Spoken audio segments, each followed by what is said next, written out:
Please welcome back to the show, Chaos!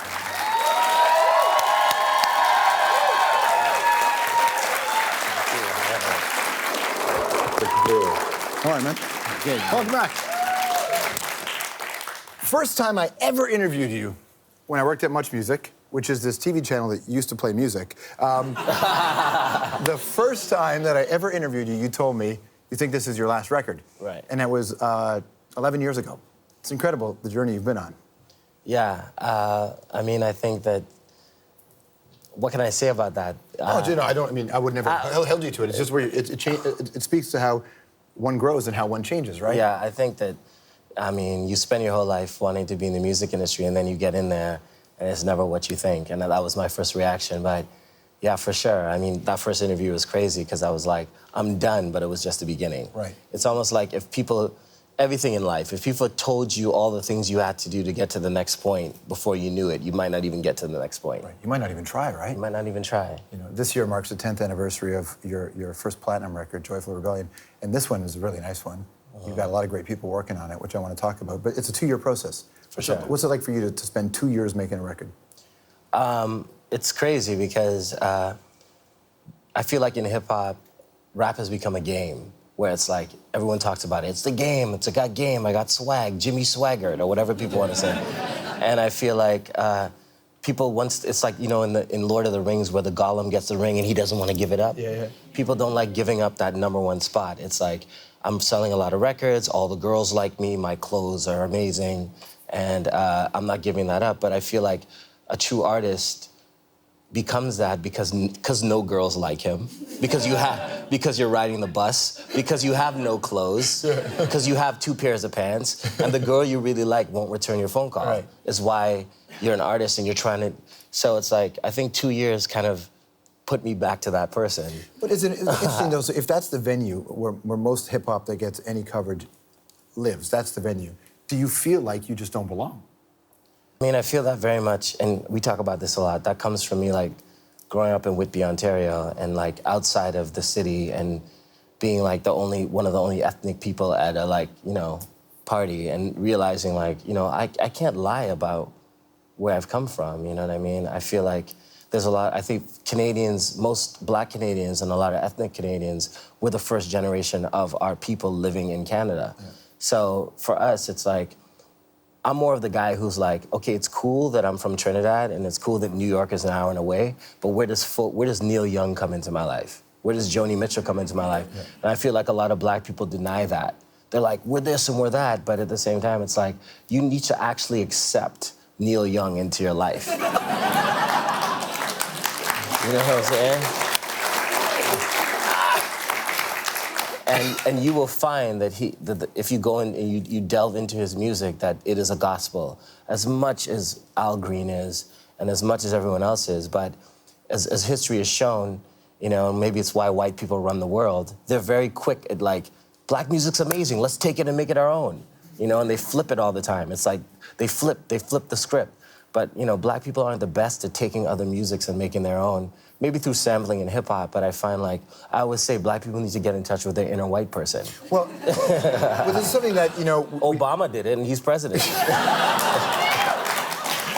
Well, I mean, well, look, technically, Obama's inner white person is his mother. It's half him. Right, I know. Well, that was a joke, yeah. No, but it's this idea, look, your album is Black on Blonde, right? Which is lovely, and full disclosure, I even have a little moment on it. Thank you for that. Yeah. But you've got hip-hop tracks on this, you've got rock tracks on this as well. Mm. This is your way of embracing music that most hip-hop artists don't get to do. They did in the early 90s. Right. In mid to late 80s, early 90s, there was a real connection. But your music, like Anthrax, Public Enemy. Anthrax, Public Enemy. Soundtrack to Judgment Night became this epic thing, right? Sonic Youth, Public Enemy. Faith No More, Booyah Tribe. See, we're going to keep going. Yeah, right? I mean, it's what we call the Rick Rubin effect, right? For sure. Rick Rubin created a space where all this could happen. But then that changed. Then, because you know why it changed? Because Limp Bizkit kind of ruined it, right? And Eminem to a degree. But if you found that, I actually love Eminem. As do I. He's a very Black-white person. I think he's a very Detroit person, which is why easier said. And I love Eminem as well. But that whole rap rock thing had a real misogyny to it, a real hate to it, veiled in this is me keeping it real, but it wasn't embracing. Right. Which is what I think good rock and roll and hip hop should be doing together. It's fun-loving. When you make this record, rock and hip hop, was it a conscious choice to make 2 different albums? I think the way I'm kind of describing it now is that, okay, the best way to describe it is like this. You know, you're hanging out with your wife, you guys go to some, you know, either Tuscany or Italy, you have a great night, you have a really amazing night, and then like 2 weeks later, she's like, I'm pregnant. And you're like, oh my God, that's the most amazing thing ever. And then like a week later, she's like, I'm having twins. You know what I mean? And I feel like that's what this record is. It isn't a calculated thing where I was like, no artist can sit and calculate making a double album. It's just too much to sit there and be like, I'm gonna make 20 songs that are pertinent to a certain genre. But I think that it's the cells split, and I had a eureka moment, a theory of relativity moment, an Einstein moment when the atoms split, and I was like, wow, I don't have to spend like 15 songs trying to split up my hip hop and my rock and roll within one record. And I really think the double album format's gonna be my thing right now. Whether I do a jazz record and a whatever record, I feel like I can express myself more with 2 records than I can. I mean, it's a different time, right? It's like, you got, you know, the world's speeding up, BPMs have sped up. You know, people are socially, you know, aware, and they're like, the computer has become, you know, our pet brain that we walk around with. It's like, I feel like it's time for an artist to offer people more than 12 songs as an album. Well, it's interesting that you're taking that position, too, because most people talk about the industry reaching a place where... Looks good. Sorry. That's good. Most people talk about how music's going back to its roots of being a singles format, and that people don't really pay attention to the album because no one needs to track an album anymore because people download songs on the internet, on iTunes or wherever. So you're taking the opposite approach. Yeah, well, you know, I'm a huge fan of Joe Strummer, and his two biggest statements that he made that I love is never underestimate a man's haircut, and also give people more bang for their buck, man. It's like, why, you know, no one's buying music so you make less. You know, like, you don't give your girlfriend less. Music's my girlfriend. You give her more, right, and hopefully she sticks with you. You know what I'm saying? Well, if you start giving her less, she's definitely not gonna stick with you. So I'm not gonna, like, you know, give music less because it's like I'm not influenced by corporate factions to be like, oh, everyone's downloading, so like let's keep making EPs. Right. I mean, I went through the singles thing because I felt like at the time I wanted to make singles because that was the most pertinent way of making music. But I just feel at the end of the day, like, an album is an art form. Making a record is an art form. It's like an interview for what you do. There's like sound bites of asking an artist 2 questions, and then there's like, okay, someone's gonna sit in the red chair and I have to like get into their head. That's like the album. Right. And I feel like if you gave up on that, if Oprah gave up on that, it's the same thing with giving up on an album. You have to, no matter how many people are engaged in it, you have to believe that that's the most truest form of presenting yourself to people. It's the most honest connection, I think. Yeah, for sure. Thank you. You tweeted, I follow you on Twitter, I love it, right, at Chaos Inception. You tweeted that, because you recorded part of this record in LA, right? Right. That LA is changing your rap style. Right. How so? There it is right there. Oh, really? LA is changing my rap skills? It's affecting my rap skills. Well, that's more of like the girl that was affecting my rap skills. But we won't get into that. No, hold on. How does a girl affect your rap skills? Because, like, you know, it's a rhythmic thing, you know what I'm saying? It's like... Do you think Drake became a better rapper because girls didn't like him? He was like this guy in the grass, and all of a sudden he was like, you know what I'm saying? That isn't about rap. That rap is like, So that's what changed your rap? I mean, you know what I mean? Every rapper does it when they get big. They're like, Master P did it a lot. He's like, So that's where it comes from. I mean, your relationship with a female or a girlfriend will always affect music. But I feel like LA was different because I feel like it's just for me again. If I have to keep it real, it's like it's about being around Black American people. I remember when I was living in LA.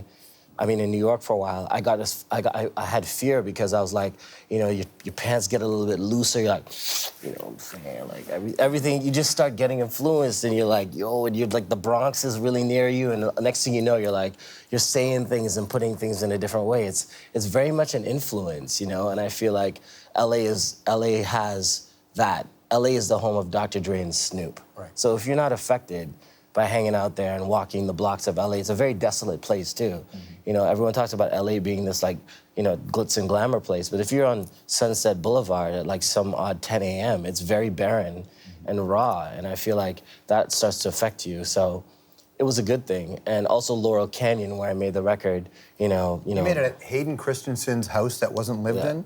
Yeah. Yeah? Well, he used to live in it, but he, like, when he was 22, he, like, gave it up. He was like, it looks too much like Miami Vice, you know what I mean? It's like an 80s mansion, but it still is a mansion. Yeah. You know, so, and it had very good sound in there. There's like a lot, there's a song on my record on the blonde side called Wonder Woman, and there's no reverb on that record, but because I'm in the living room of that house, it was so echoey. I remember coming back to Vancouver and playing the tracks to my engineers, are like, what reverb did you use on that? I'm like, it's called a mansion. Yeah. That's the best kind of reverb, by the way. Yeah, that's the best kind of reverb. It's called an empty mansion.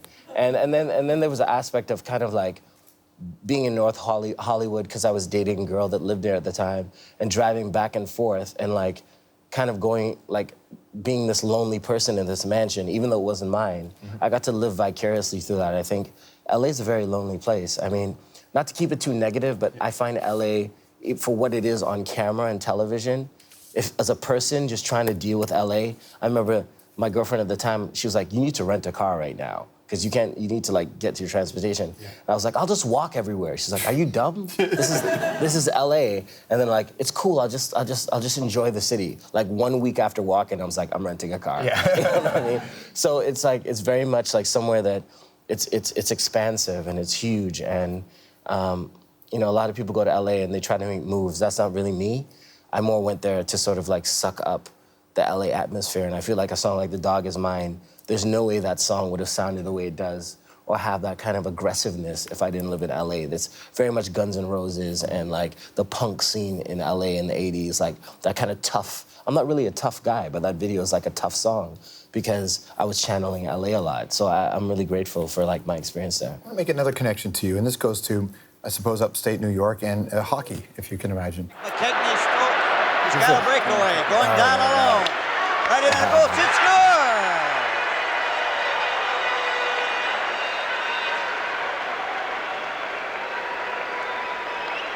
Tony McKechnie on the... Right? Tell me about, you thank Tony McKechnie. Tony McKechnie was, well, first of all, the only reason I discovered Tony McKechnie is because I'd be on the streets of Whitby playing street hockey. Everyone, I'm this person, I'm Gretzky. I'm like, you know, I'll be like, I'm so-and-so. They're like, no, you're Tony McKechnie. Why? He's a black hockey player. And then I did my research. Dudes wouldn't let me be the white dude on the hockey court. They're like, you gotta be the black guy. And so I kind of like, was like, next game, I'm like, Tony McKechnie? Oh yeah, you're him. You know what I mean? Did you experience racism? No, I feel like, you know what I feel? Like, I feel Canada is incapable of being racist at its core, because it really is a place where you're allowed to keep your culture. You know what I'm saying? It's like, what I did experience was just, and I read this thing the other day on a blog where a girl was like, I don't believe in racism, but I do believe in white privilege. And she gave 21 points to white people. This is how you know if you're, experiencing white privilege. You know, if none of your friends are black. You know what I mean? It was like the #1 first thing. Or if you can say, I have a black friend. Yeah, exactly. If it's singular. It's singular. So I don't like to, the racism is a hardcore word, because it means it's kind of like premeditated murder. It's like, I'm thinking on this and I don't like those people.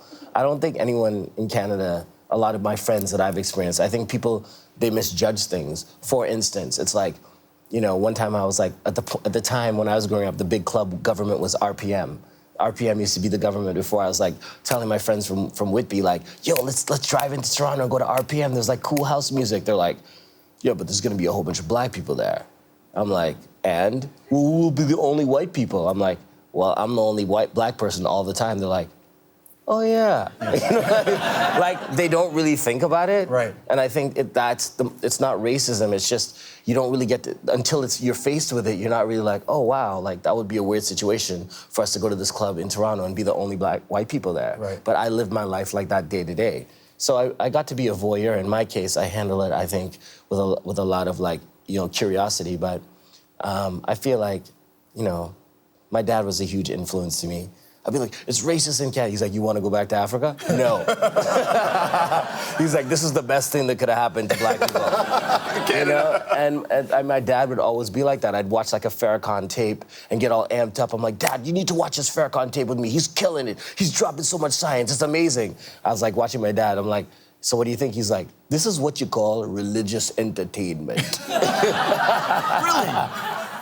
And then he somehow found out that like Farrakhan used to be an old Calypsonian, and then it was done. You know what I mean? It's like, he's like, I got so mad at him, but he was always like, you're being entertained. And Bob Dylan said something similar when they make him into this prophet. He's like, do you really think people come to see me because they don't want to be entertained? Yeah. And I think once you have an ideology of that, that's when you're able to really like do what you do and do it best. So looking back at my life, I had an amazing life. I'm glad I can sit here and talk about it. I'm glad I'm allowed to get away with making an album called Black on Blonde. Yeah. And everyone going, there must be something intellectual about it because it is what it is. But sometimes truth isn't to be intellectualized. It just feels right. Right. So when people say, what does this album mean? I'm like, it's just a feeling. I think as an artist, you don't always have to explain intellectually why you did something. Sometimes it just fits, you know? All right, let's make a connection. Let's connect music, let's connect inclusion, and connect this red chair with a guest who was on not that long ago. Well, I dare not say, but the cat came back You did the that? very next day. The cat came back, they thought he was gone, but the cat came back, he just couldn't stay away. No time to get down, 'cause I'm moving up. No time to get down, 'cause I'm moving up. Ah, check out the cat in the bucket. Fred Penner was on here, and he was playing that song. He turned the cat, came back in the crowd. That's a big moment, right, as an artist? I mean, I saw Fred Penner, and he was like, you gotta come up. We were at like the University of Calgary. He's like, come on, do the crap, whatever he created. And I was like, I went up and sung it with him, but it was kind of, I was like blown away that he actually... Well, we got a guitar for you. There's someone to bring a guitar for chaos. We have someone to bring a guitar? What? Oh, it's Sarah Harmer, everybody. Sarah Harmer.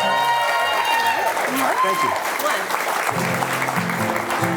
Sarah Harmer traveling with a guitar, just hanging around.